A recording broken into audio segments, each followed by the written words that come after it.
Cabin mate 24 hours study hall and work space mobile app download చేసుకుని ఇప్పుడే మీ cabin book చేసుకోండి. నమస్తే, నేను విజయ్. ఆపరేషన్ సింధూర్ ముగిసింది. అయితే పాకిస్తాన్ మీద భారతదేశం పైచే సాధించింది. కానీ ఎక్కడో అందరిలో కూడా ఒక చిన్న వెలికి. పాకిస్తాన్లో ఏమో సంబరాలు చేసుకుంటున్నారు, కానీ ఇండియన్స్ రోడ్ల మీదకి వచ్చి ఎందుకు ఆ విధంగా సంబరాలు చేసుకోవట్లేదు? వీటి గురించి డిస్కస్ చేద్దాం. మనతో పాటున్నారు రిటైర్డ్ ఆర్మీ ఆఫీసర్ మేజర్, అదేవిధంగా Ekam IAS academic director SPS Oberoi గారు. సార్ నమస్తే. నమస్తే సార్. ఒబరాయ్ గారు, ఎక్కడో ఒక చిన్న వెలితి కనిపిస్తుంది అందరిలో, నిజమే అంటారా? 100% సార్. ఎందుకంటే ఒక మొమెంటం ఎలా వచ్చిందంటే India will go for war with Pakistan and PoK మనకు వచ్చేస్తుంది అన్న మొమెంటం దాకెళ్ళి సడన్గా సీజ్ ఫైర్ అనేసరికి జనాల్లో మన పిఓకే మనకు తిరిగి వచ్చేస్తుంది అన్న ఒక ఆశ ఏదైతే ఉందో అది సడన్గా డెడ్ అయిపోయింది సార్. అంటే చేతులు అలా మెడ మీదకి వెళ్ళిపోయి అలా పేక మీద ఒక్కసారిగా క్లోజ్ చేసే టైంలో వదిలేయడం అంటారా? అంతేనా? 100% సార్. కాకపోతే దీనికి రీజన్స్ వేరేలా బయటకు వస్తుంది. ఇన్ఫ్యాక్ట్ మనం గత 2 రోజుల నుంచి చూసుకుంటే కనుక పాకిస్తాన్లో మనం సార్ 10th మే రోజు రాత్రి పాకిస్తాన్ మీద మనము మిజైల్స్తో అటాక్ చేసాం సార్. పాకిస్తాన్ ఎయిర్ బేసెస్ మీద అలా 11 ఎయిర్ బేసెస్ మీద మనం అటాక్ చేసాం సార్. అందులో ఒక ఎయిర్ బేస్ కిరానా హిల్స్ దగ్గర ఉంది sir. Noor Khan air base పక్కనే కిరానా హిల్స్ అని ఉంది సార్. వీళ్ళు మనకి చెప్పకుండా అక్కడ న్యూక్లియర్ వెపన్స్ని పెట్టారు సార్. మనకు చెప్పకుండా ఎందుకు అంటున్నానంటే Pakistan is suppose to disclose to India వాళ్ళ న్యూక్లియర్ అసెట్స్ ఎక్కడ ఉన్నాయన్న విషయం. అంటే మనకి చెప్పకుండా కూడా ఇంకొక ప్లేస్లో కూడా వీళ్ళు పెట్టారు, నూర్ ఖాన్ ఎయిర్ బేస్ పక్కన. సో ఈ దాడిలో అక్కడ కూడా బాంబు పేలి మన బ్రహ్మోస్ మిజైల్ వెళ్ళి అక్కడ కూడా ధ్వంసం చేసింది. సో దానివల్ల ఏమైందంటే సార్ న్యూక్లియర్ లీక్ అయింది ఆ ఏరియాలో, రేడియేషన్ లీక్ అయింది. Instant Pakistan reported this matter to America. And America ఏం చేసింది, మధ్యవర్తి వచ్చి సడన్గా సీజ్ ఫైర్ డిక్లేర్ చేయించింది. ఇది గవర్నమెంట్కి రీజన్ చెప్పుండొచ్చు, common man need not know at that point of time. So ఈ సీజ్ ఫైర్ ఒప్పందానికి మనం కూడా ఒప్పుకున్నాము. America sent a plane to measure the radioactive leak in the air. ఆ కన్ఫర్మేషన్ అవ్వగానే ఈజిప్ట్ నుంచి ఒక విమానం మొత్తం బోరాన్ డయాక్సైడ్ తెప్పించి అక్కడ డంప్ చేయడం జరిగింది సార్. ఈ బోరాన్ డయాక్సైడ్ కెమికల్ ఏం చేస్తుందంటే గాల్లో ఉన్న రేడియో యాక్టివిటీని పీల్చుకుంటుంది. సో ఈ 2 ఘటనలు, అమెరికన్ ప్లేన్ రావడము, చెకింగ్ చేయడము, ఈజిప్ట్ నుంచి బోరాన్ డయాక్సైడ్ రావడము, 2 ఏం కన్ఫర్మ్ చేస్తాయంటే మనం పాకిస్తాన్ న్యూక్లియర్ అసెట్స్ మీద వైర్. అంటే మన ఇంటెన్షన్ న్యూక్లియర్ అసెట్స్ కాదు, కానీ అక్కడ మనకు చెప్పకుండా న్యూక్లియర్ అసెట్స్ పెట్టాడు. అండ్ దానివల్ల పాకిస్తాన్లో భూకంపం వచ్చింది. ఆబ్వియస్లీ 2 సార్లు 4.4 on the Richter scale, 5.7 on the Richter scale. అందుకే ఇంటర్నేషనల్ కమ్యూనిటీ అందరూ ఒక్కసారి ఇండియా మీద రిక్వెస్ట్, ప్రెషర్ అని చెప్పడానికి వీల్లేదు, రిక్వెస్ట్ మీద India, because sir we are a value based country. ఎప్పుడైతే మనం న్యూక్లియర్ అక్కడ ఈ పరిస్థితి వచ్చింది అనగానే సీ అవర్ వాల్యూ సిస్టమ్. అంటే యుద్ధంలో కూడా మనం ఎనిమి ప్రాణ నష్టాలు ఎక్కువైపోతాయి, న్యూక్లియర్ వల్ల ఎక్కువ ధ్వంసం అయిపోతుంది అనగానే వి టుక్ ఎ బ్యాక్ స్టెప్. అది మన గొప్పతనం సార్. అదే యూ ఇమాజిన్ మన దేశంలో జరుగుంటే పాకిస్తాన్ వెనక్కిపోయేవాడా సార్? పోదు. So that is where my country is greater than Pakistan. Yes, మీరు చెప్పిందంతా పర్ఫెక్ట్. కానీ మధ్యలో తగుదనమ్మా అంటూ ట్రంప్ దూరి తను అనౌన్స్ చేయడం అనేది అందరికి కూడా బాధ కలిగించింది. ఒకవేళ మీరు చెప్పినట్టుగా పెద్ద మనసు చేసుకొని మన ఇండియా పాకిస్తాన్ని వదిలేసి ఉంటే ఆ విషయాన్ని స్వయంగా మన ప్రధానం లేదంటే మనకు సంబంధించిన ఆర్మీ చీఫ్లు ఎవరన్నా ప్రకటించుంటే బాగుండేది. కానీ ట్రంప్ చేయడమే ఇప్పుడు అందరూ కూడా హట్ అయ్యేటువంటి విషయం కాదంటారా? సార్ ట్రంప్ని మీరు బహుశా ఎక్స్పెక్టేషన్స్ చాలా ఎక్కువ ఉన్నట్టున్నాయి జనాలకి. Sir Trump is not a politician sir, he's a business man. ఇది మనం ఫస్ట్ గుర్తించాల్సిన విషయం సార్. రెండో విషయము, 10 రోజుల ముందు అమెరికా ఏం స్టేట్మెంట్ ఇచ్చింది, మేము న్యూట్రల్గా ఉంటాము, మీరు చూసుకోవాలి. 4 రోజుల ముందు నేనే చేశాను సీజ్ ఫైర్ అని అన్నాడు. మళ్ళీ నిన్నేమన్నాడు, నేను పెద్దగా ఇన్వాల్వ్ అవ్వలేదు, గైడ్ చేశాను అన్నాడు. అంటే ఇప్పటి వరకు 3 మాటలు. సో నేను అదే చెప్తాను, ట్రంప్ ఒక మాట చెప్పాడు అని చెప్పి దాని మీద మనం భరోసా చేయాల్సింది లేదు సార్. ఎందుకంటే ఆయన పొద్దునో మాట, మధ్యాహ్నం మాట, సాయంత్రం ఒక మాట, ఆయనకున్న అలవాటు సార్ ఇది. అంటే he's basically attention deficit syndrome ఉంది సార్ ఆయనకి. And so he seeks to take attention from the world media.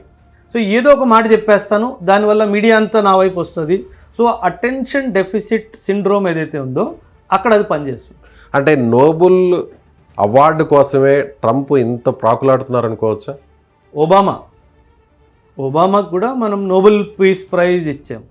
ఆ నోబెల్ పీస్ ప్రైజ్ ఏమవుతుందంటే సార్, ట్రంప్కి నోబెల్ పీస్ ప్రైజ్ అంటే ఐ వుడ్ పర్సనలీ డిసగ్రీ. ఎందుకు ఐ వుడ్ పర్సనలీ డిసగ్రీ అంటున్నానంటే, Israel Palestine గొడవలో హమాస్కి మొత్తం support చేసింది అమెరికా. ఎస్, వెపన్స్ ఇచ్చి, equipment ఇచ్చి, ఆ టనల్స్ తవ్వి అన్నీ చేసింది అమెరికా. సార్, అమెరికన్ ఏ ప్రెసిడెంట్ అయినా సరే నోబెల్ ప్రైజ్కి అర్హతుడు మాత్రం కాదు. Any president for that matter. Because మీరు సౌత్ కొరియన్ క్యాంపెయిన్ చూసుకోండి, వియత్నాం క్యాంపెయిన్ చూసుకోండి, ఆఫ్ఘనిస్తాన్ క్యాంపెయిన్ చూసుకోండి, Greece, Turkey, Cuban missile crisis ఏదైనా తీసుకోండి సార్, అమెరికా ఎప్పుడు పీస్ కోరుకోలేదు సార్. సో బికాజ్ వాళ్ళకు వెపన్స్ అమ్మాలి అనే ఉద్దేశం ఉంది కాబట్టి వీళ్ళు కాన్ఫ్లిక్ట్ క్రియేట్ చేస్తారు సార్. ఆ కాన్ఫ్లిక్ట్ క్రియేట్ చేసిన తర్వాత రెండు పార్టీస్కి వెపన్స్ అమ్ముతారు సార్. కానీ చైనా పాకిస్తాన్ని సపోర్ట్ చేస్తుంది. పాకిస్తాన్కి ఎప్పటి నుంచి కూడా టెక్నాలజీ ఇస్తుంది, వెపన్స్ ఇస్తుంది. సో అక్కడ మనం చూసాం, ఆ ఎయిర్ డిఫెన్స్ సిస్టమ్ అంతా కూడా చైనానే ఇచ్చింది. మన మీదకి వచ్చినటువంటి ఏదైతే మిసైల్స్ అన్నీ కూడా చైనాకి సంబంధించినవి.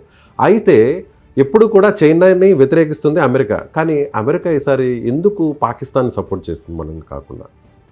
అంటే sir simple sir logic. America knows India will buy weapons from Russia. Yes, మేజర్గా నా దగ్గర వెపన్స్ కొనడు అన్న క్లారిటీ అమెరికాకు ఉంది సార్. రెండోది, ఇండియా ఇజ్రాయెల్ నుంచి కూడా కొంటాడు అన్న క్లారిటీ కూడా ఉంది. సో నౌ ఈ రెండు పార్టీల్లో మిగిలిపోయిన పార్టీ ఎవరు? పాకిస్తాన్. సో నేను పాకిస్తాన్ దగ్గరగా ఉంటే బహుశా వెపన్స్ నాతో అడుగుతాడేమో, అండ్ నేను ఇస్తాను వెపన్స్. ఇప్పుడే IMF నుంచి $1 బిలియన్ రిలీజ్ అయింది. వార్ మధ్యలో వాడు డబ్బులు రిలీజ్ చేయించాడు. ఆబ్వియస్లీ సార్, IMF డబ్బులు ఇచ్చిందంటే అమెరికా అంగీకారం ఉంది కాబట్టే ఇవ్వగలిగింది, లేకపోతే ఇవ్వలేదు సార్ IMF. ఎందుకంటే ఓటింగ్ రైట్స్ అలా ఉన్నాయి అక్కడ. అండ్ ఈ డబ్బులు ఏమైంది, నిన్నే మనం ఒక న్యూస్ చూసాము, ఒక agency where Trump and his family has 60% of the sharing. మళ్ళీ ఏమైంది సార్, టెక్నికలీ IMF నుంచి డబ్బు పాకిస్తాన్కి వచ్చి అమెరికా పోయింది. అంటే వీళ్ళు ఇక్కడ బిజినెస్ చేస్తున్నారు సార్. అంటే ఇది కామన్ ప్రజలకి ఈ విషయాలు అర్థం కావు సార్. సార్ ఇప్పుడు ట్రంప్కి సంబంధించినటువంటి ఫ్యామిలీ మెంబర్స్తో అక్కడ బిజినెస్ ఉన్నాయి, దాంట్లో మేజర్ షేర్స్ కూడా వాళ్ళకు ఉన్నాయి అంటున్నారు. రీసెంట్గా కూడా అది వార్త కూడా ఎక్స్ప్లోర్ అయింది. దీనికి సంబంధించి ఏంటి అసలు ఆ బిజినెస్ ఏంటి? సార్, ఇది సైబర్ సెక్యూరిటీకి సంబంధించిన business sir. Sir Pakistan is a failed state sir. కాకపోతే పాకిస్తాన్లో మీరు పొలిటికల్ లీడర్షిప్ తీసుకోండి, మిలిటరీ లీడర్షిప్ తీసుకోండి, వీళ్ళు రాజుల్లా బతుకుతున్నారు సార్. అంటే ఎలా అంటే, వీళ్ళు పాకిస్తాన్లో సర్వీస్ చేస్తున్నారు, కానీ వీళ్ళు ఫ్యామిలీ మెంబర్స్ అందరూ లండన్, అమెరికా, కెనడాలో అలా ఉన్నారు సార్. ప్రశాంతంగా ఉన్నారు. అంటే ఏమవుతుందంటే, ఒక సామాన్యుడిని పావర్టీలో తోసేసి ఒక దేశానికి గాల్లో ఎగిరేసి మనం మాత్రం బాగుండాలి అన్న లీడర్షిప్ పాకిస్తాన్ సార్. సో వీళ్ళు ఎక్కడికి వెళ్ళినా సరే సార్, IMFలో కూడా వీళ్ళు డబ్బులు అడుక్కోవడానికి వెళ్ళారు సార్.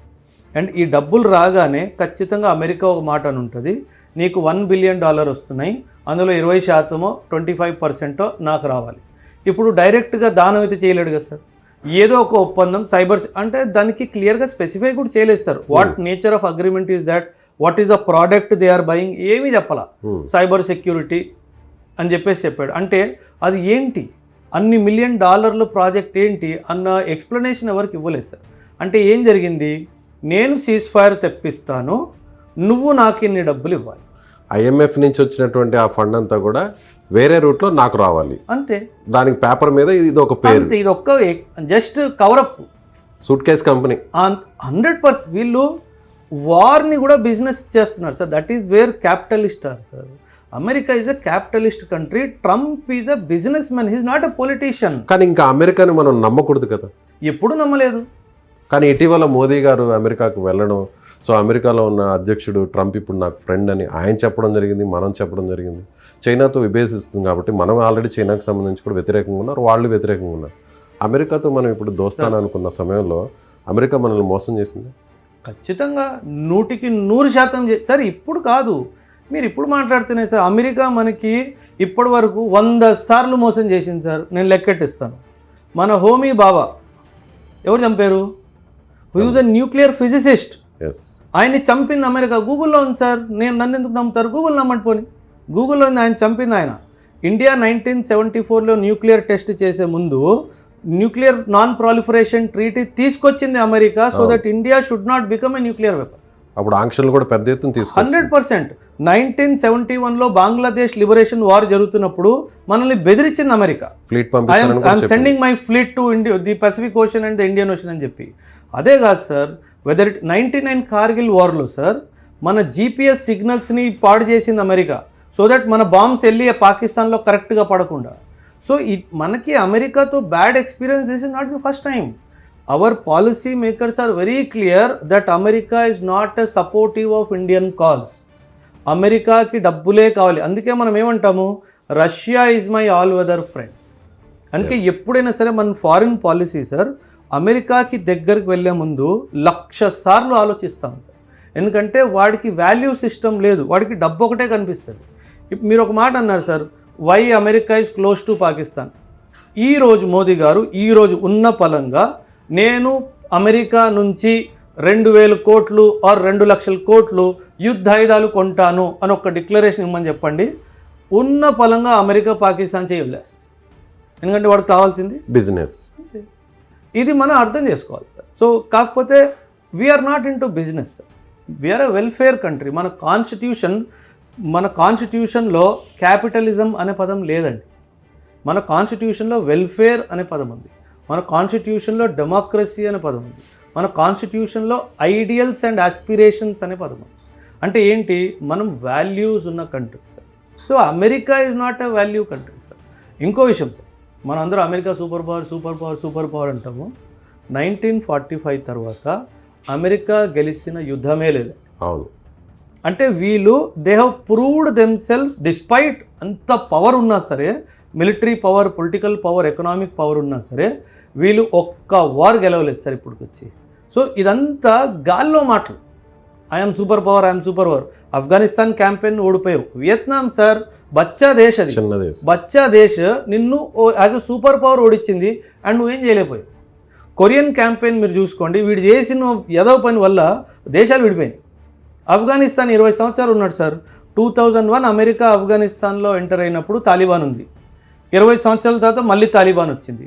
అంటే నువ్వు తాలిబాన్ నుంచి తాలిబాన్ చేంజ్ చేయడానికి 20 సంవత్సరాలు పట్టిందా నీకు? అంటే వాట్ హ్యావ్ యూ అచీవ్డ్?